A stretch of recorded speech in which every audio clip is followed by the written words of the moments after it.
দুয়ার খুলল জুলাই গণ অভ্যুত্থান স্মৃতি জাদুঘরের। সকালে এর উদ্বোধন করেন প্রধানমন্ত্রী তারেক রহমান। ঘুরে দেখেন স্মৃতি জাদুঘরের বিভিন্ন অংশ।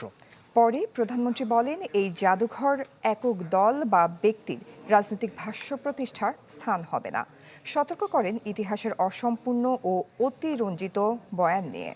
অহেতুক ইস্যু তৈরি করে অস্থিরতা সৃষ্টির অপচেষ্টা করা হচ্ছে বলেও অভিযোগ করেন তারেক রহমান।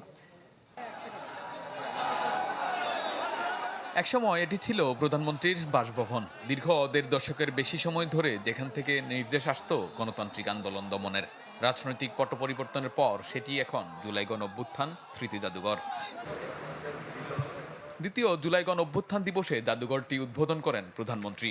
ঘুরে দেখেন অভ্যুত্থানের ঘটনা প্রবাহের আলোকচিত্র, স্মৃতিচিহ্ন ছাড়াও হাসিনা আমলের দমনপীড়নের নানা প্রমাণাদি। এরপর প্রধানমন্ত্রী যোগ দেন উদ্বোধনী অনুষ্ঠানে। মঞ্চে ওঠার পর দর্শক সারিতে থাকা অন্তর্বর্তী সরকারের প্রধান উপদেষ্টা ডক্টর মোহাম্মদ ইউনূসকে ডেকে নেন তারেক রহমান। এটা আমাদের ইতিহাসের একটা নতুন পর্যায় সৃষ্টি করেছে। এই জাদুঘর তাৎক্ষণিকভাবে অতীতকে ধারণ করেছে, কিন্তু ভবিষ্যৎ রচনা করেছে। আমরা কারা, কি চাই, আমাদের মনে কি ছিল।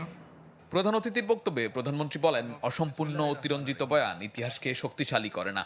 আশা করেন জুলাই স্মৃতি জাদুঘর কোনো দল বা ব্যক্তির একক রাজনৈতিক ভাষ্য প্রতিষ্ঠার স্থান হবে না।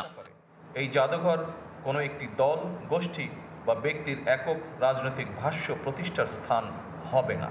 কারণ ২০২৪ সালের গণ অভ্যুত্থান কোনো একক ব্যক্তি, গোষ্ঠী কিংবা দলের নয়। এই অভ্যুত্থানের মহানায়ক বাংলাদেশের গণতান্ত্রিকামী জনগণ। তারেক রহমান আরো বলেন, কেউ কেউ অহেতুক ইস্যু তৈরি করে অস্থিরতা সৃষ্টির অপচেষ্টা করছে। এতে পতিত শক্তির পুনরুত্থানের পথ সুগম হচ্ছে কিনা তা ভেবে দেখার আহ্বান জানান তিনি।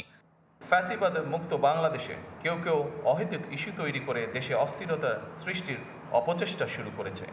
এসব পরিস্থিতি তৈরি করে তারা নিজেদের অজান্তেই পতিত পরাজিত পলাতক স্বৈরাচারের পুনরুত্থানের পথ সুগম করছে কিনা সেটি মনে হয় ভেবে দেখা প্রয়োজন আমাদের। প্রধানমন্ত্রীর আশা, ভবিষ্যৎ প্রজন্মের সামনে পূর্বসূরিদের সাহসী ইতিহাস তুলে ধরবে জুলাই গণ অভ্যুত্থান স্মৃতি জাদুঘর। এবং সবাইকে আমি আন্তরিক ধন্যবাদ জানাই। শাহনেওয়াজ বাবলু, চ্যানেল 24, ঢাকা।